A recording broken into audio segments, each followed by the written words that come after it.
Iran और America वार्ता पर यह बहुत बड़ी खबर। वार्ता में अमेरिका ने एटमी हथियार का मुद्दा उठाया है। अमेरिका ने कहा कि संवर्धित यूरेनियम खत्म करे ईरान। 400 किलो संवर्धित यूरेनियम ईरान को खत्म करना होगा और गतिरोध की सबसे बड़ी वजह यही बनी। अमेरिका ईरान से कुछ और चाहता था और ईरान बदले में वो तमाम शर्तें नहीं पूरी करना चाहता था।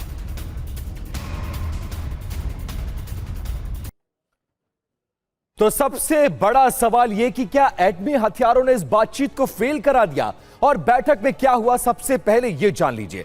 अमेरिका ने परमाणु कार्यक्रम का मुद्दा उठाया। अमेरिका ने संवर्धित यूरेनियम, जिसे एनरिचमेंट यूरेनियम भी कहा जाता है, उसका मुद्दा उठाया और संवर्धित यूरेनियम को शून्य करने के लिए कहा। यूएस ने कहा कि 400 किलो यूरेनियम बाहर शिफ्ट करे ईरान। अब बात क्यों बिगड़ी वो जानिए। संवर्धित यूरेनियम पर दोनों देशों का स्टैंड बहुत अलग है। यूरेनियम खत्म करने के लिए ईरान बिल्कुल भी तैयार नहीं है, क्योंकि ईरान यूरेनियम देश बाहर भेजने पर राजी नहीं हुआ। अब ईरान का पक्ष इसमें जान लीजिए क्या है। संवर्धित यूरेनियम ईरान की जरूरत है। न्यूक्लियर पावर के लिए यूरेनियम जरूरी है और यूरेनियम से हम एटम बम नहीं बना रहे हैं, ये बताते नजर आए ईरान के पक्षकार। तो एटमी हथियारों ने बातचीत फेल करा दी क्या? ये तमाम सवाल यहां पर उठ रहे हैं क्योंकि कई ऐसे महत्वपूर्ण मुद्दे थे जिनको लेकर सहमति नहीं बन पाई है। एक एक कर आपको बताते हैं कि बैठक में आखिर हुआ क्या और टारगेट क्या था। ईरान का एटमी प्रोग्राम खत्म करना टारगेट था अमेरिका का। ईरानी परमाणु कार्यक्रम पर ट्रंप लेकिन फंसते हुए नजर आए। इसके अलावा और भी कई पॉइंट्स उठाए गए थे।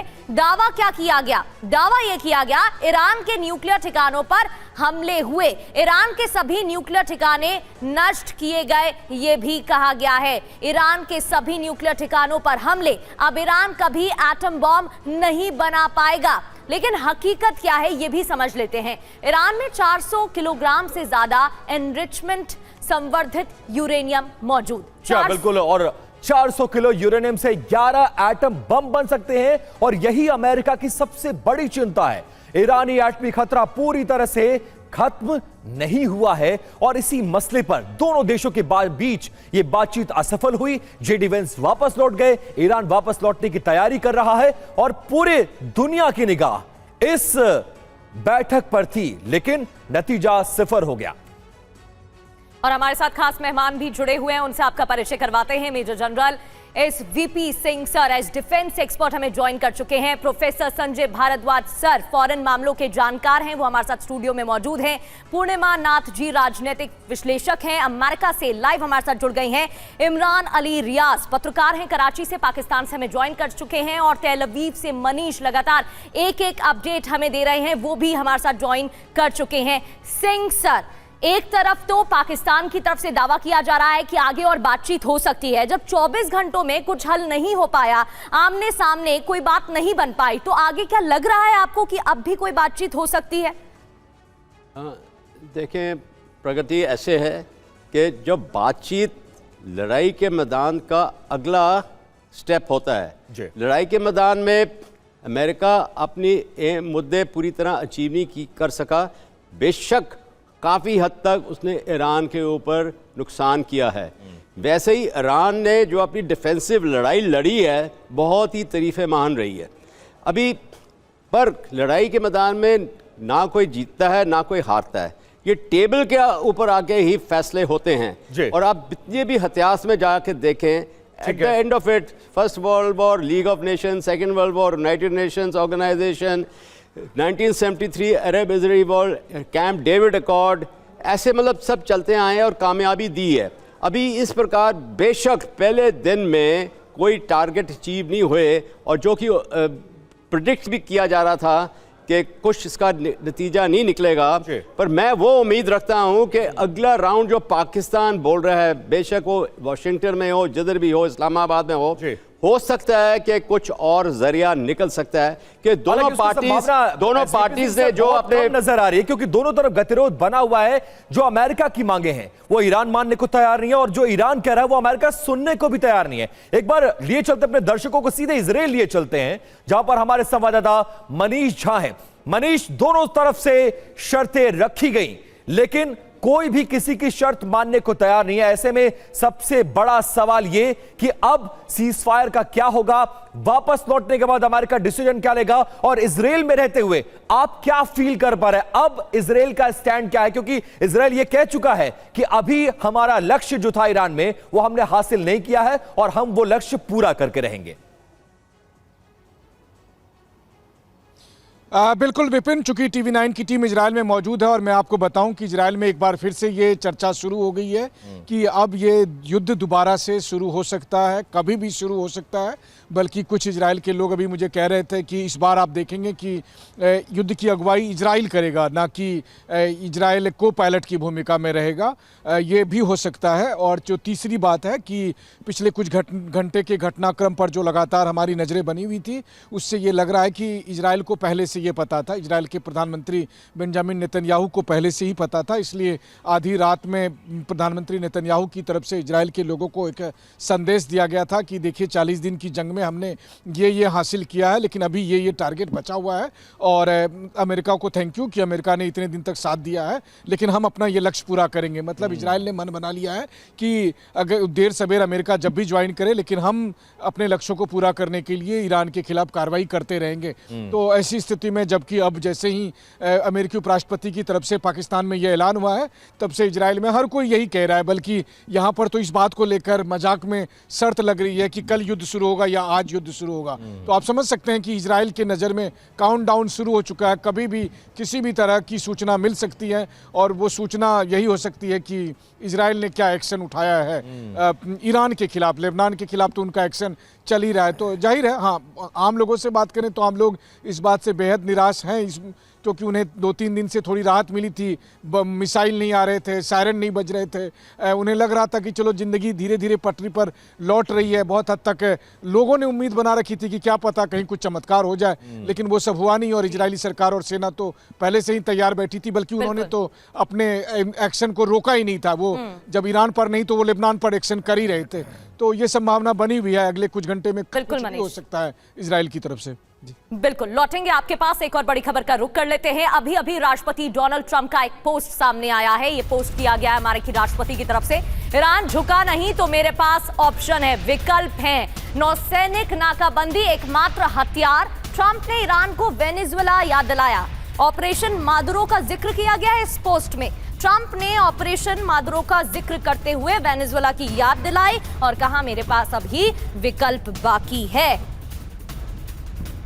तो ईरान में ऑपरेशन वेनेजुएला होगा क्या? कई सवाल खड़े हो रहे हैं। इस पोस्ट के बाद क्या संकेत देने की कोशिश की गई है डोनाल्ड ट्रंप की तरफ से? अब ट्रंप के पास विकल्प क्या है? 2 विकल्प बचते हैं, सीधा हमला करना या फिर नेवल ब्लॉकेट करना, जो कि वेनेजुएला में हुआ था उसी तरह से यहां पर भी किया जा सकता है।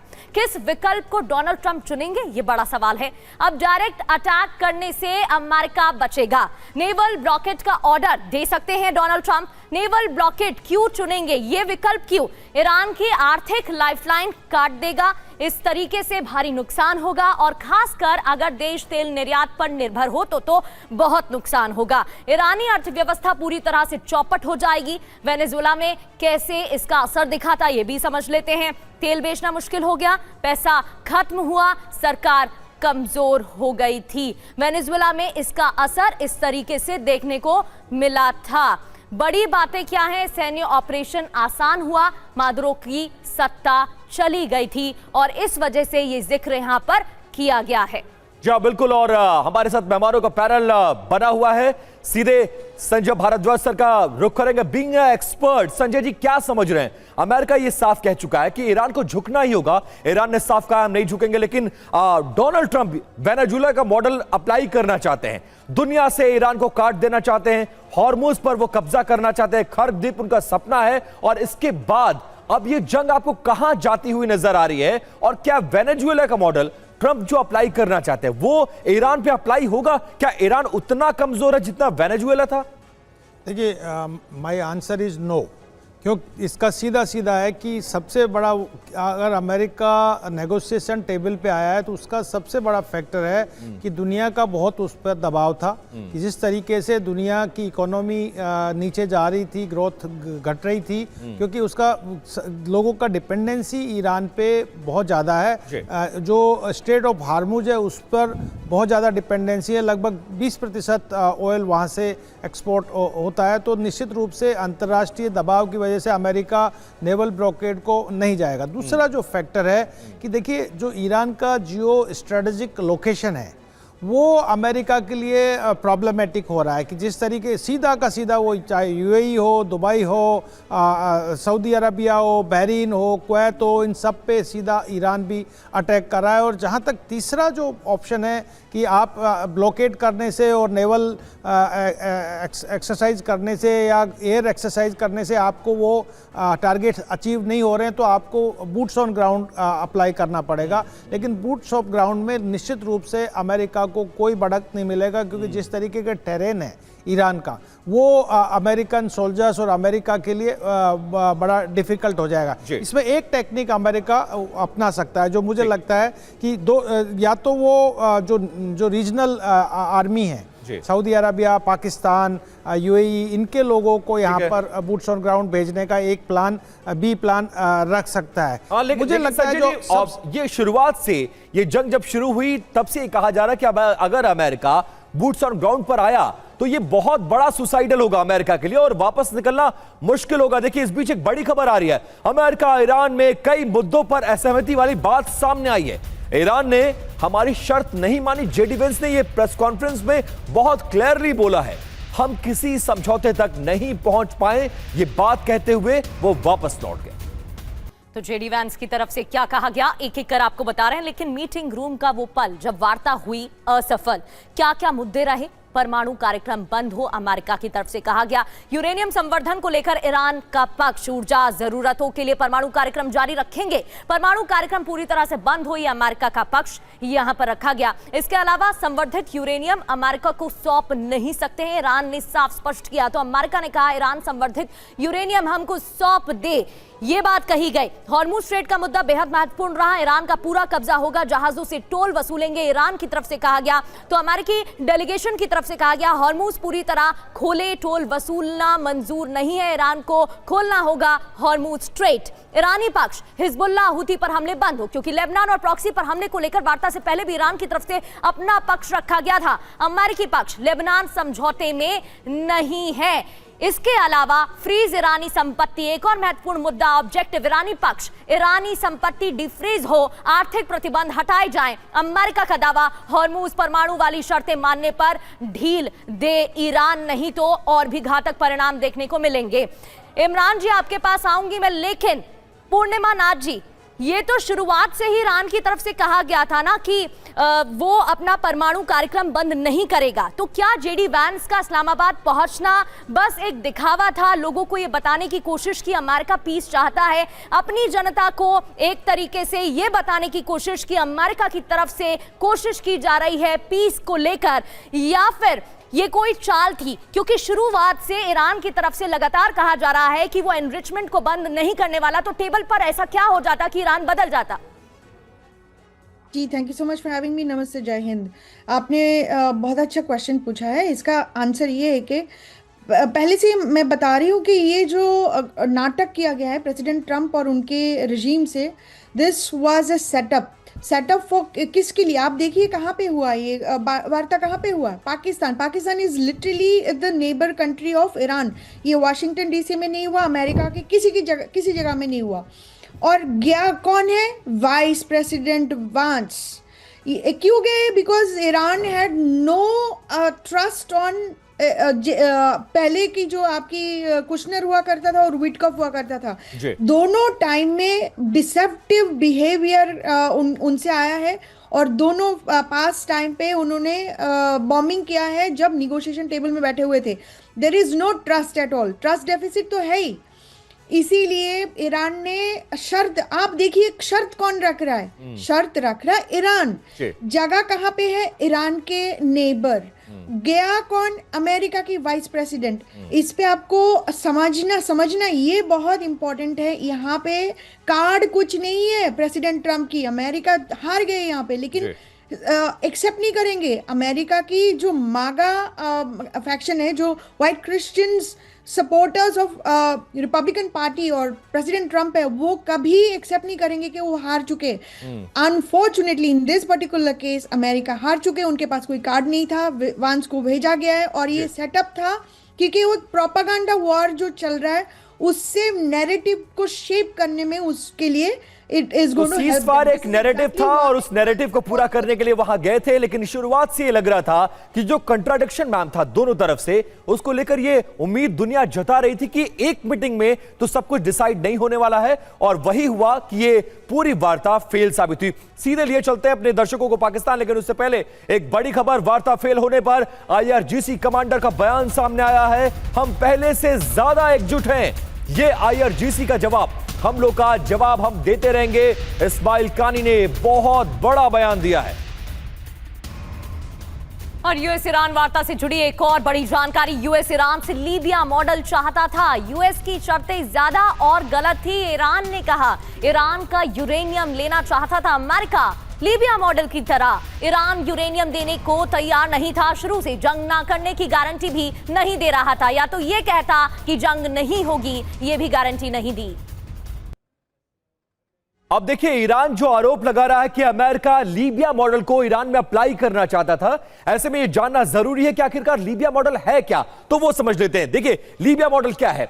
2003 में गद्दाफी और अमेरिका के बीच एक समझौता हुआ था, और इसी तरह का समझौता अमेरिका ईरान में करना चाहता था। क्या हुआ आगे? डील में परमाणु केमिकल हथियार नष्ट करने पर सहमति बनी, और इसी बात को लेकर ईरान रिजिड नजर आया। प्रगति, बिल्कुल, लीबिया युद्ध अपने हथियार नष्ट करने के लिए तैयार था। खुद लीबिया युद्ध के दौरान तैयार था, लेकिन धोखा मिला। IAEA को भी परमाणु कार्यक्रम की जांच की इजाजत विपिन इस दौरान दी गई थी। जी बिल्कुल। और देखिए, 2006 में लीबिया टेरर स्पॉन्सर्स कंट्री की लिस्ट से इसका बाहर निकलना यह बताता है कि समझौता अप्लाई हुआ।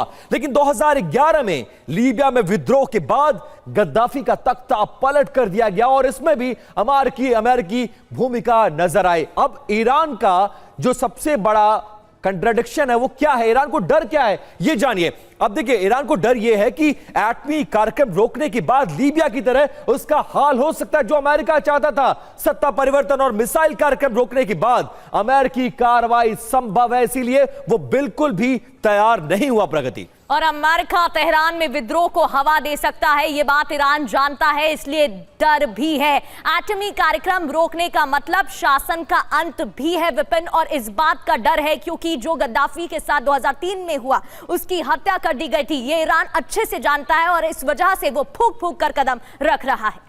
तो अमेरिका को लेकर जो अविश्वास है वो पूरी दुनिया में है, और ईरान इस बात का गवाह, इसीलिए ईरान बिल्कुल चांस नहीं लेना चाहता। सीधे पाकिस्तान लिए चलते हैं, जहां पर पूरी दुनिया की निगाह थी। Imran Ali being a journalist हमको ज्वाइन कर चुके हैं। इमरान साहब, पाकिस्तान में अब सेंस क्या है, माहौल क्या है? एक बहुत बड़ा एक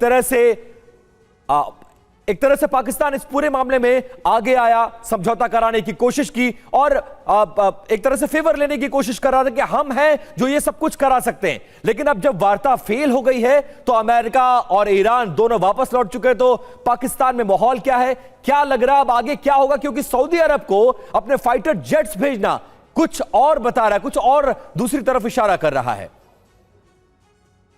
देखिए, पाकिस्तान की जो कोशिशें थी वो आलमी अमन के लिए थी, वो पूरी दुनिया के तमाम ममालिक के लिए थी। देखेंगे जब से आबनाए हुर्मुज़ बंद हुआ है तो तमाम ममालिक में एक बुरहानी सी कैफियत थी। इस सारी कैफियत को मद्देनजर रखते हुए पाकिस्तान ने एक बेहतरीन सालिस का किरदार अदा किया है। और जहां तक बात है मुज़ाकरात की, ये मुज़ाकरात आगे चल के बिल्कुल कामयाब होंगे। देखिए, सफारतकारी T20 मैच नहीं है कि आज सुबह मैच शुरू हुआ 2-3 घंटे में उसके नतीजे आ जाएंगे। ये मुज़ाकरात जो है अभी एक्सटेंड हुए हैं। मेरे ईरानी हाई ऑफिशियल से बात हुई है कुछ देर पहले, तो उन्होंने भी इस बात को कंफर्म किया है कि जो अमेरिका के साथ मुज़ाकरात की टेबल पे जब हम बैठे तो हमारी बातचीत इंतहाई मुस्बत रही है। लेकिन कुछ ऐसे निकात थे, स्पेशली यूरेनियम और मिसाइल टेक्नोलॉजी पे जहां पे आके मामला जो थे ये तातुल का शिकार हुए। और आप इस बात को अंडरस्टैंड करें कि सफारतकारी जो है ये एक प्रोसेस है, ऐसा नहीं है कि फिर फौर उसके नताइज निकल आएंगे। और दूसरी बात यह है कि ईरान और अमेरिका के दरमियान पिछले 40-45 साल से एक अदम इत्मीनान का सिलसिला चल रहा है, तो ये चीजें थोड़ा सा टाइम लेती हैं। पाकिस्तान ने अपनी तरफ से बहुत सिंसियर पुरखलूस एफर्ट की है दुनिया को बड़ी तबाही से बचाने के लिए। आप देखेंगे जिस तरह बहरान आया, भारत में आया, पाकिस्तान में आया, दीगर ममालिक में आया, पाकिस्तान पूरी दुनिया में एक मरकजी निगाह बना हुआ था। पूरी दुनिया के head of state, president, prime minister हमारे प्राइम मिनिस्टर को टेलीफोन कॉल्स कर रहे थे, और अमेरिका भी चाह रहा था किसी ना किसी तरह से उसको जो है फेस सेविंग मिले। जेडी वैंस को पाकिस्तान भिजवाने, इस्लामाबाद टॉक्स में भिजवाने का मकसद ट्रंप का बुनियादी तौर पे ये था कि इन मुज़ाकरात को कामयाब करना। अगर ट्रंप ना चाहते कि ये मुज़ाकरात कामयाब हो तो कभी भी जेडी वैंस इस्लामाबाद लैंड ना करते, बल्कि उनकी जगह मार्को रूबियो, पीट हेग्सेट आते।